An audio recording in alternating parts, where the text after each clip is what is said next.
What's up, everybody? Celtic Scare here, back with another video. Get those 10 and 20 views. I actually just got done streaming my day off stream on Kick.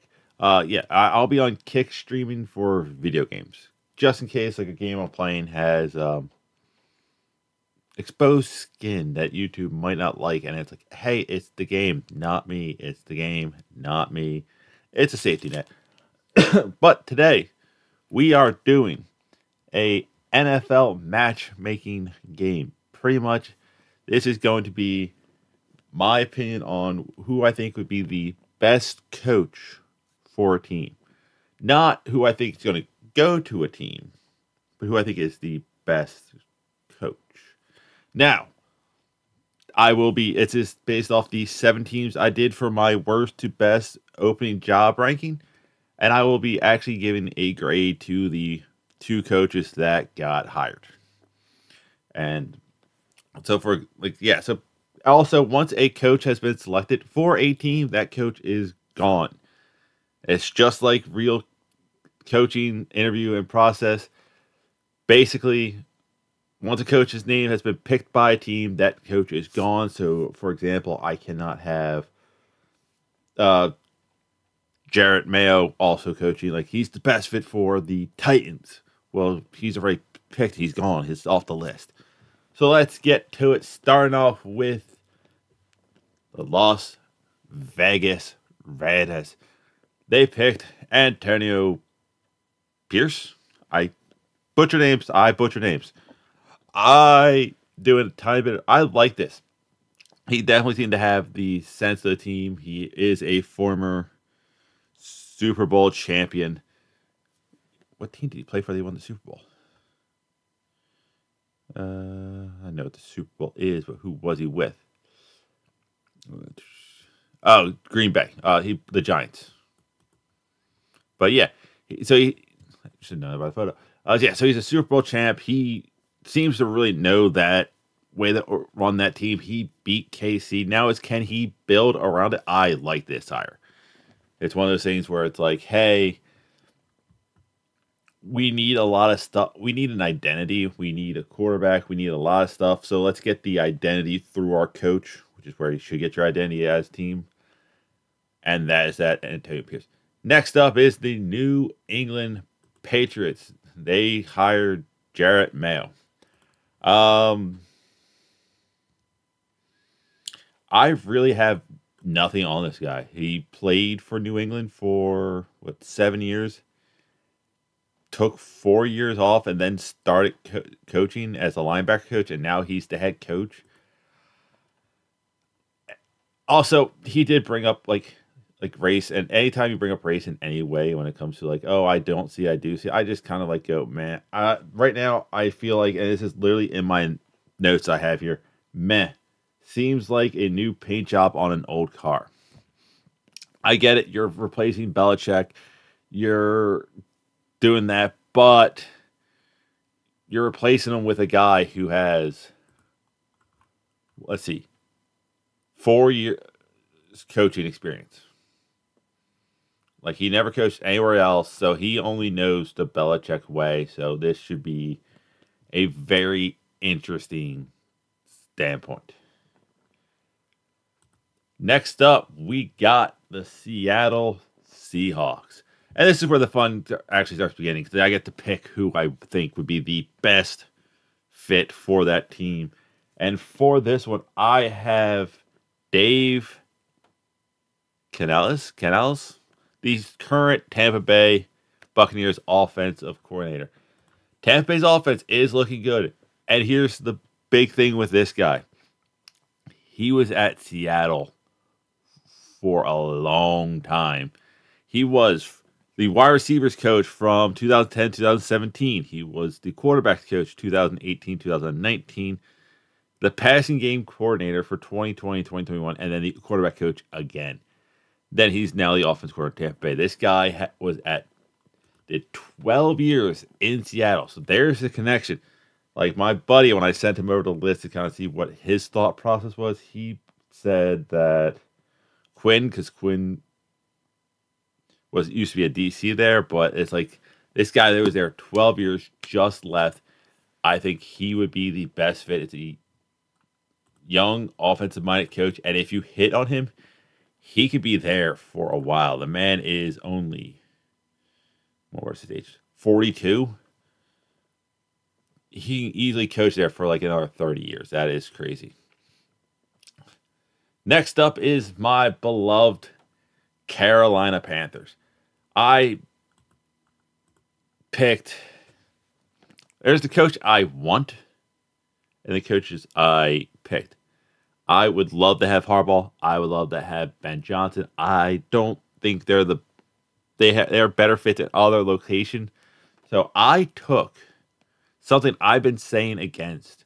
I say we need an offensive-minded young head coach. This way, Bryce Young has the same person going in and in. But I actually am choosing Mike Vrabel as the Carolina Panthers' best choice as head coach. Tennessee was good. He has had the quarterback carousel, so now he might have a steady quarterback.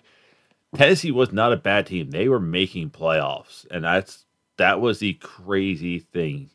Also, he's a 3-time Super Bowl champ with the Patriots.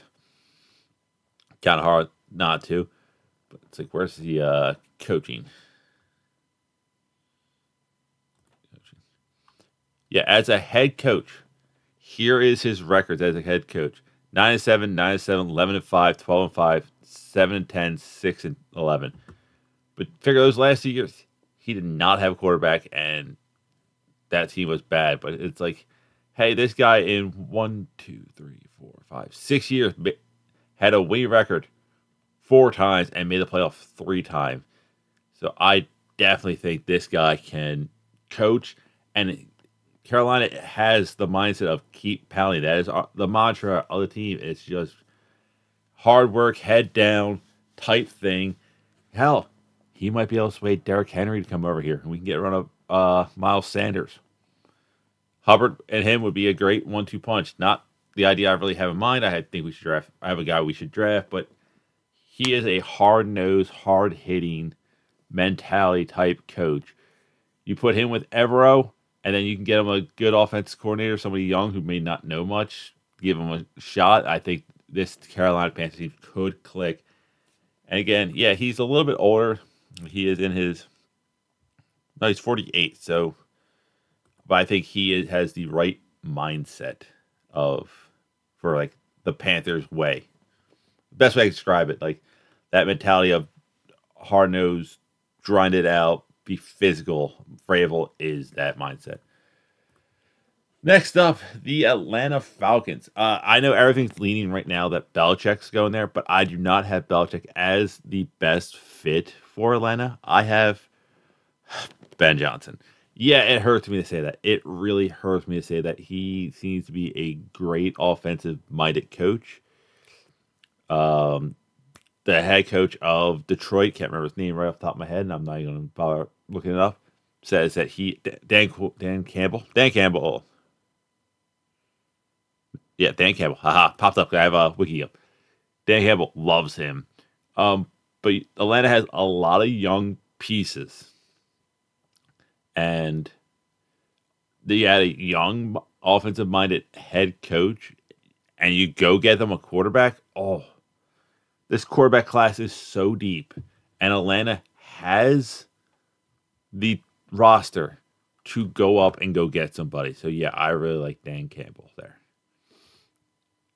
Next up, let's see, the Tennessee Titans. Tennessee's a hard one.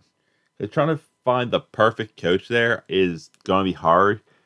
And I just put him here because I think it checks all of the coach's box. And that coach is Bill Belichick. He knows Vrabel. He knows how Vrabel would run a team. He's played him a bunch of times. And Belichick, we all say, he just wants the record. You have a big arm, strong quarterback in Will Levis under a rookie deal. Belichick would help draft and build that team up just like he did with the Patriots. Now, Patriots haven't looked great the past couple of years, but they've drafted like sleepers the entire time. He can coach there, say like, hey, let me be here for 2 years. Let me bring in someone like Mayo saying like, hey, get out of the way. I will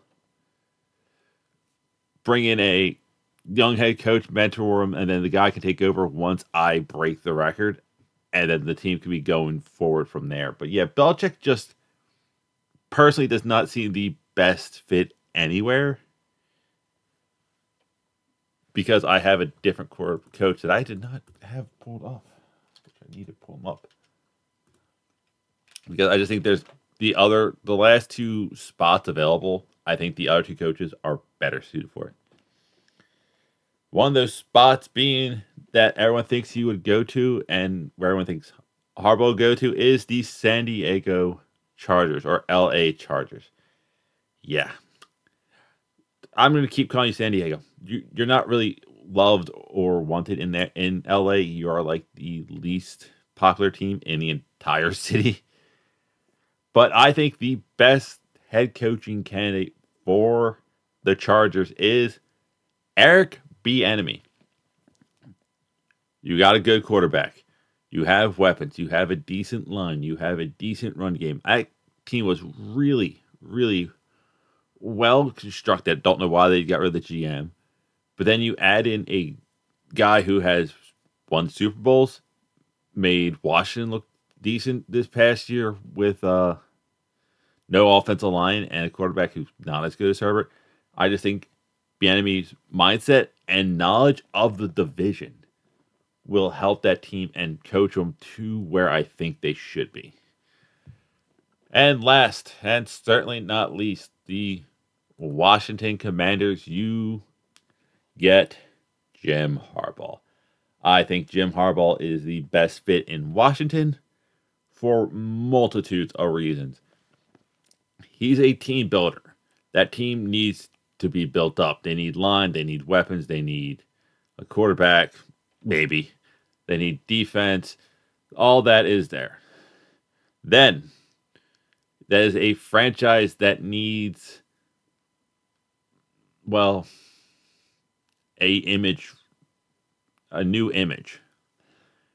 That stadium sucks. The ownership was really evil and bad. Therefore, you bring in Harbaugh, a guy who has won, has been to the Super Bowl, has pretty much done anything there is to do in football outside of win a Super Bowl. Like, as a player, he was a Pro Bowler. He had NFL passing leader rating in there. So it's everything checks for this guy. And it's just like, hey, here's an established name for an organization that really needs something going forward and hype. And that division, he would love the competitiveness of that division. But what do you think? This is just where I think the best location for the coaches go, not where I think the coaches will go. Tell me what you think. Am I good? Am I bad? I'm an idiot. Am I not an idiot? I already know that. But I will see you weird people later.